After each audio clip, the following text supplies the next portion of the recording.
안녕하세요. 앱인벤터 강사 김소영입니다. 오늘은 여러분들과 페인트통 앱을 만들 건데요.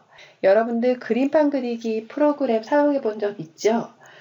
그것처럼 우리가 그림판, 내 핸드폰 앱으로 그림을 그릴 수 있는 프로그램을 하나 만들려고 합니다. 자, 그럼 한번 볼까요? 자, 앱의 기능을 일단 살펴보면 자, 가상의 페인트 통에 여러분들이 원하는 색깔 버튼을 눌러서 그 색으로 그림을 그리게 됩니다. 그리고 선의 두께도 다양하게 굵게 아니면 가늘게 설정을 하고요. 또 그 그림의 배경까지 한번 우리가 선택을 해서 원하는 배경 이미지를 얻는 연습도 한번 해볼 거예요. 그리고 다 완료가 되면 이제 이 그림을 지우고 싶을 때 지우는 기능을 넣어 볼 거고요. 그리고 앱을 종료할 수 있는 기능도 알아보려고 합니다. 그러면 학습 목표를 살펴보겠습니다. 캔버스 컴포넌트를 알아보자. 자, 과연 캔버스 컴포넌트가 무엇인지 알아보고 그리고 폰 화면에 드래그 또는 터치하는 것이 어떻게 다른지도 한번 알아보려고 합니다. 우리 레이아웃 컴포넌트를 또 사용하려고 하는데요. 그 레이아웃 컴포넌트를 사용할 때 달라지는지도 볼 거고요. 그리고 위치 좌표 값을 이해하고 사용하는 시간을 가지려고 합니다. 그러면 일단 잠깐 여러분들한테 선생님이 만든 동영상을 한번 보여주려고 해요. 자, 일단 배경을 먼저 선택을 합니다. 고양이 화면을 선택하면 고양이 이미지가 나오죠?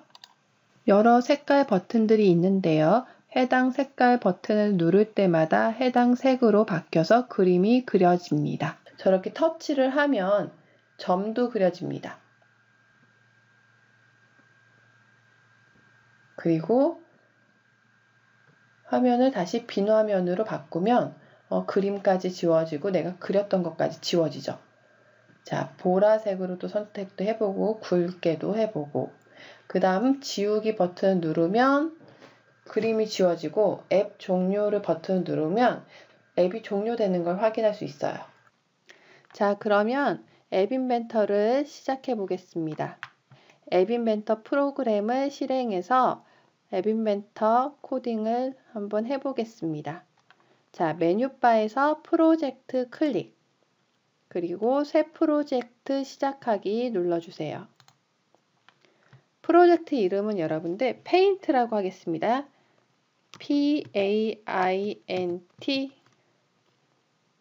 PAINT라고 입력해 주세요. 그리고 확인. 선생님은 기존에 페인트라는 프로젝트가 하나 있어서 페인트 언더바 1이라고 했습니다. 자, 그러면 컴포넌트에 스크린 1이 생성된 게 보일 거예요. 자, 이거 일단 속성부터 차례로 해보겠습니다. 수평 정렬을 클릭해서 중앙으로 수직 정렬은 그대로 두고 앱 이름을 한번 바꾸어 볼까요? 앱 이름 클릭해서 한글로 페인트통 이라고 썼습니다. 그리고 다른 건 그대로 두고 아이콘 한번 넣어 보겠습니다. 아이콘 클릭해서 파일 올리기, 파일 선택. 자, 3차시 클릭해 주세요. 아이콘은 paintpad.png라고 보이죠? 선택하고 열기 합니다. 그리고 확인. 그러면 여러분들이 핸드폰에 다운을 받으면 지금 우리가 paintpad.png라는 이미지가 여러분들 핸드폰의 아이콘으로 보이게 됩니다. 다른 부분은 그대로 두고 제목, 스크린 1이라고 써 있는 제목을 한번 바꿔볼까요? 페인트통 앱이라고 하겠습니다. 페인트통 앱. 자, 여기까지 했으면 자, 그림을 그려봐라는 글자가 보입니다. 우리 그러면 그림을 그려봐라는 글자 먼저 넣고 그 다음에 버튼을 넣겠습니다. 사용자 인터페이스에서 레이블 선택해서 그대로 뷰어 화면으로 가지고 옵니다.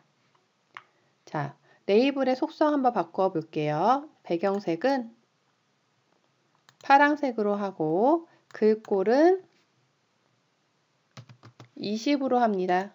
그리고 글꼴을 굵게 해볼게요. 글꼴 굵게 선택하고 높이는 그대로 두고 너비를 부모에 맞추게 해주세요. 그리고 텍스트는 그림을 그려봐 라고 입력했습니다. 텍스트 정렬은 가운데로 하고 텍스트 색상은 흰색으로 했습니다. 자, 글꼴 크기를 25로 하겠습니다. 됐나요? 자, 여기까지 했으면 아까 버튼을 만들어야 한다고 했었죠? 선생님은 버튼을 6개 넣으려고 합니다. 그러면 여러분들 버튼을 나란히 넣으려면 어떻게 해야 한다고 그랬죠? 레이아웃 클릭해서 수평 배치 그대로 드래그 합니다. 자, 수평 배치에 대한 속성 바꿔 볼게요. 수평 정렬은 중앙으로 또 하고 배경색 그대로 놓고 높이 그대로 두고 너비를 부모에 맞추기 합니다.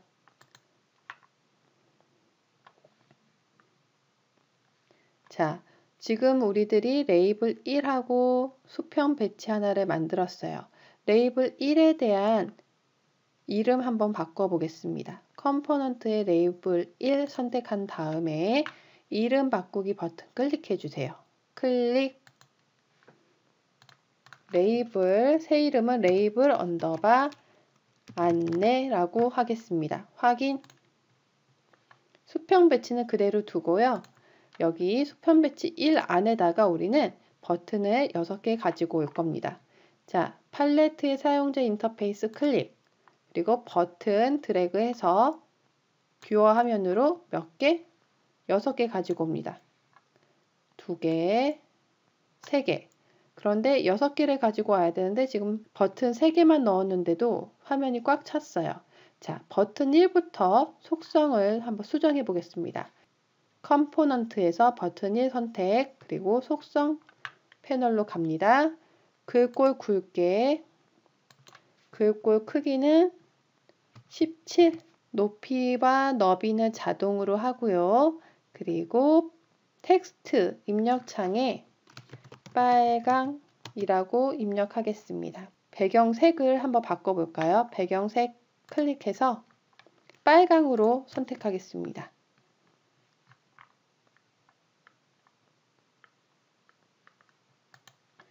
자, 버튼 2도 한번 속성에서 고쳐볼게요. 버튼이 컴포넌트 버튼이 선택한 다음에 배경색을 선생님 이것은 파란색으로 할 거예요. 그래서 배경색은 클릭해서 파랑, 그리고 글꼴 굵게, 글꼴 크기는 17, 높이 너비 그대로 두고 텍스트 입력 창에는 파랑이라고 입력합니다. 버튼 3도 하겠습니다. 버튼 3 클릭, 배경색 클릭해서 이번에는 초록을 하겠습니다. 그리고 글꼴 크기는 17로 하고 텍스트 입력 창에는 초록이라고 했어요. 자, 글꼴 굵게도 체크해야 하죠. 글꼴 굵게 체크하고 지금 버튼 3개를 만들고 나니 이제 버튼을 또 하나 가지고 와도 될 것 같아요. 자, 이번 버튼을 하나 더 가지고 오겠습니다. 초록 옆에다 놨습니다. 자, 버튼 4죠. 버튼 4에 대한 속성 바꾸어 보겠습니다. 배경색 클릭해서 이번에는 노랑으로 할게요. 노랑. 글꼴 크기 17. 그리고 텍스트 입력 창에는 노랑이라고 입력했습니다. 글꼴 굵게 선택해 주고요. 자, 여기까지 하니까 지금 버튼 4개가 생겼어요. 그런데 우리 이름 바꾸기 아직 안 했죠. 한번 버튼 1부터 버튼 4까지 먼저 이름 바꾸기를 해보겠습니다. 버튼 1 클릭해 주세요. 자, 이름 바꾸기 버튼 클릭. 새 이름은 버튼 언더바 빨강이죠? 빨강. 그럼 버튼 2 클릭해서 이름 바꾸기 합니다. 이것은 버튼 언더바 파랑. 자, 컴포넌트에서 버튼 3 클릭한 다음에 이름 바꾸기 해주세요. 이름, 그리고 뭐라고요? 버튼 언더바 초록. 여기까지 했나요? 자, 버튼 4는 클릭해서 이름 바꾸기. 버튼 언더바 노랑이라고 입력했습니다.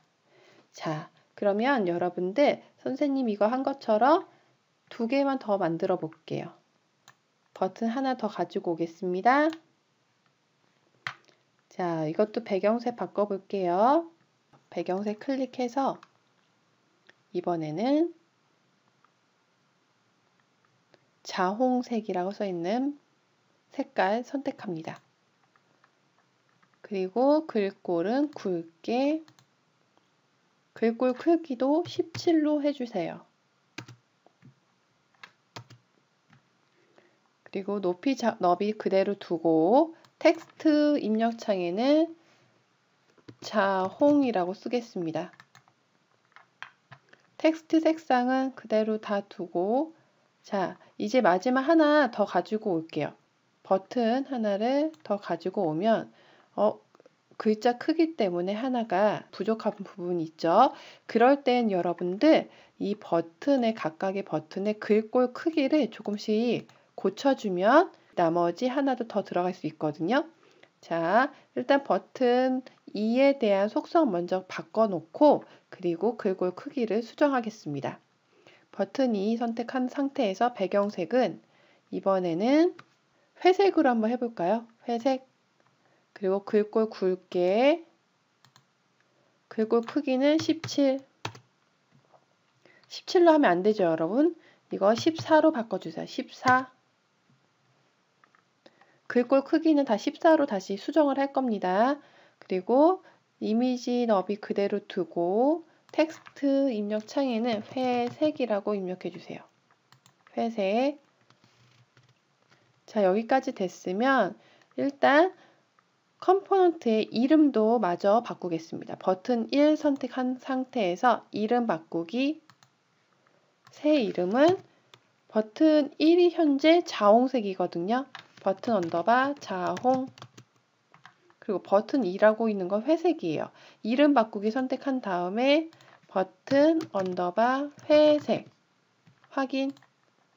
자, 이제 속성에서 글자 크기들을 조금씩 바꿔볼게요. 그래야만 마지막 회색에 대한 버튼도 화면에 다 보일 수 있을 것 같아요. 자, 버튼 언더바 빨강 선택한 다음에요. 글꼴 크기 14로 바꿔줍니다. 또 버튼 컴포넌트에서 버튼 언더바 파랑을 선택한 상태에서 글꼴 크기 14로 바꿉니다. 또 컴포넌트에서 초록을 선택한 다음에 글꼴 크기 14로 해주세요. 노랑도 선택하고요. 컴포넌트에서 버튼 언더바 노랑, 그 다음에 글꼴 크기는 14. 자홍 선택한 다음에 글꼴 크기 14로 합니다. 회색도 선택한 상태에서 글꼴 크기 모두 변경 완료했어요. 화면에 다 들어오는 거 보이죠? 그 다음에는 선 굵기에 대한 화면 구성하고 지우기 그리고 앱 종료 버튼에 대한 화면을 한번 구성시켜 보겠습니다. 레이아웃 선택해 주세요. 레이아웃 선택해서 수평 배치 하나 뷰어 화면으로 가지고 옵니다. 어디로? 수평 배치 1 바로 밑으로. 자, 그러면 지금 스크린 1에 수평 배치와 수평 배치 2 이렇게 지금 구성이 되어 있는 거예요. 수평 배치 2에 대한 속성 한번 바꾸어 보겠습니다.